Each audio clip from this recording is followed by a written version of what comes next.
একজন মুসলমান তার দৈনিক কোন কোন কাজ করা উচিত, কোন কোন কাজকে বর্জন করা উচিত, এই জিনিসগুলো যখন আমরা বুঝতে পারবো তখন আমাদের জীবন সফলতা ধরা দেবে এবং অর্জন হবে।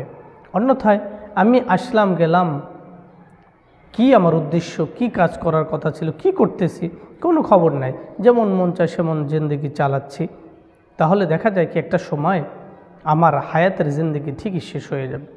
আমার জীবদ্দশায় আমার যে আল্লাহ তাআলা একটা হায়াত দিয়েছেন, জীবন দিয়েছেন, এটা আস্তে আস্তে আস্তে শেষ হয়ে যাবে, কিন্তু আমার উদ্দেশ্য লক্ষ্য কি হওয়া উচিত ছিল সেটা না জানার কারণে, না বোঝার কারণে, নিজে চেষ্টাও না করার কারণে আমার কিন্তু পরপারে জীবনটা কঠিন হয়ে যাবে। এজন্য প্রত্যেকটি মানুষের উদ্দেশ্য লক্ষ্য ঠিক করা উচিত। প্রতিদিন কি কাজ করব, প্রতিদিন কি কাজ বর্জন করব, এই কাজগুলো আমি করব, এই কাজগুলো আমি বর্জন করব। তাহলে দেখা যায় কি আমার সারা দিনের রুটিনটা ঠিক থাকলে আমার জীবনটাও সুন্দর হয়ে যাবে। আর জীবনটা ঠিক থাকলে, জীবনটা সুন্দর হলে তখন আমার মৃত্যুটা সুন্দর হবে। আর যার মৃত্যু সুন্দর হবে তার কবর, হাসর, ময়দান যত কিছু আছে, পুলসিরাত সহ সব কিছু তার জন্য সহজ হবে। আল্লাহ তাআলা আমাদের সকলকে লক্ষ্য উদ্দেশ্য নিয়ে দুনিয়ার জমিনে চলার তৌফিক দান করুন, আমিন। তাওয়াক্কুল অর্থ ভরসা করা। কার উপরে ভরসা করবেন? নিজের সমস্ত কাজ আল্লাহ তাআলার উপরেই ভরসা করতে হবে। প্রত্যেকটি ক্ষেত্রে, প্রত্যেকটি বিষয় মহান আল্লাহ রব্বুল আলামিনের কাছেই ভরসা করতে হবে, তারই ভরসা করতে হবে। যেমন আল্লাহ তাআলা বলেন, ওমাই ইয়াতাওয়াক্কাল আলাল্লাহ ফাহুয়া হাসবুহ, যে আল্লাহর উপরে ভরসা করবে আল্লাহই তার জন্য যথেষ্ট হয়ে যাবে। এজন্য ভরসা বা তাওয়াক্কুল একমাত্র শুধুমাত্র আল্লাহ রব্বুল আলামিনের কাছে করতে হবে।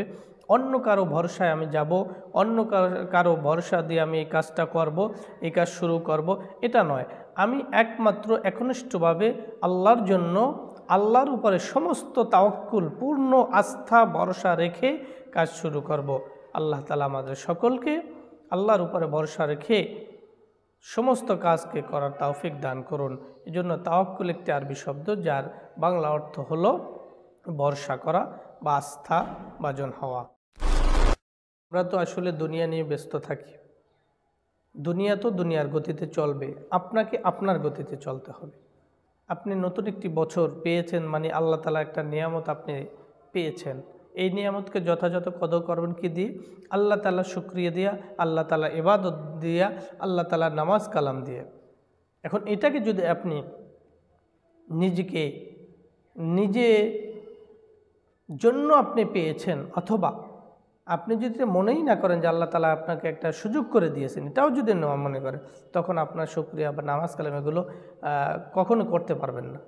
এই জন্য নামাজ কালাম এগুলো দ্বারা যদি আপনি বছর শুরু করতে পারেন, ভালো কাজ দিয়ে যদি শুরু করতে পারেন, আল্লাহ তাআলা শুকরিয়া দ্বারা যদি শুরু করতে পারেন, আল্লাহ খুশি হবেন, আপনার নিয়ামত বাড়িয়ে দেবেন, হায়াতও বাড়িয়ে দেবেন।